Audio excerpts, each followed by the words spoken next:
नमस्कार, मैं हूं सौरभ शुक्ला और आप देख रहे हैं न्यूज़ 18। दुनिया इस वक्त बारूद के ढेर पर बैठी है।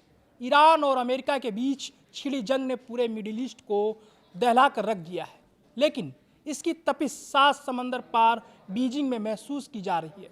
सवाल बड़ा है कि ईरान पर अमेरिकी प्रहार ने ड्रैगन को डरा दिया है। ये सवाल सिर्फ अटकलबाजी नहीं है, बल्कि इसके पीछे दो ठोस कारण हैं। पहला, चीन ने अचानक अपने रक्षा बजट में 7% की भारी बढ़ोतरी कर दी है, और दूसरा, ताइवान जिसे चीन कल तक निगलने की धमकी दे रहा था, वहां अचानक सन्नाटा पसर गया है।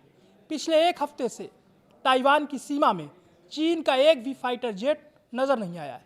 ये वही चीन है जिसने 2025 के आखिरी तक ताइवान को 14 युद्धपोतों से घेर रखा था और जिसके 100 से ज़्यादा लड़ाकू विमान रोजाना ताइवान की हवाई सीमा का उल्लंघन कर रहे थे। ब्लूमबर्ग की रिपोर्ट कहती है कि जब से ईरान पर अमेरिकी हमले शुरू हुए हैं, चीन वेट एंड वॉच की मुद्रा में आ गया है। अमेरिकी खुफिया एजेंसी CIA का दावा था कि चीन 2027 तक ताइवान पर हमला कर सकता है, लेकिन ईरान की बर्बादी देखकर शायद शी जिनपिंग को अपनी रणनीति दोबारा लिखनी पड़ रही है। चीन और ईरान की दोस्ती के कसीदे पढ़े जाते थे, लेकिन जब असल में बम बरसे तो चीन सिर्फ बयानबाजी तक सिमट कर रह गया। ना हथियार दिए, ना खुलकर अमेरिका से लोहा लिया। आखिर क्यों? इसका जवाब है तेल पॉलिटिक्स या oil politics. Foreign affairs magazine के मुताबिक चीन को ईरान की सत्ता से ज़्यादा अपने इंजन को चलाने वाले तेल की फिक्र है। चीन के कुल तेल आयात का 55% हिस्सा मिडिल ईस्ट से आता है।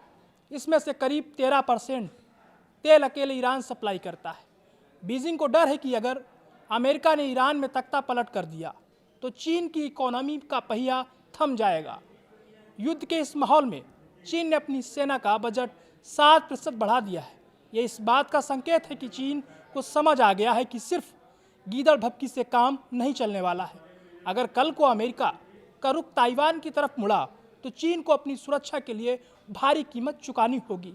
साफ है, ईरान पर गिरे अमेरिकी बमों ने चीन के आत्मविश्वास को हिला दिया है। जो चीन कल तक ताइवान को हड़पने की डेडलाइन तय कर रहा था, वो आज अपनी सप्लाई चेन और डिफेंस बजट बढ़ाने में जुटा हुआ है। ईरान की जंग ने चीन को एक कड़वा सबक सिखा दिया है कि युद्ध की आग जब लगती है तो उसकी लपटें सिर्फ सरहदों तक नहीं रहती हैं।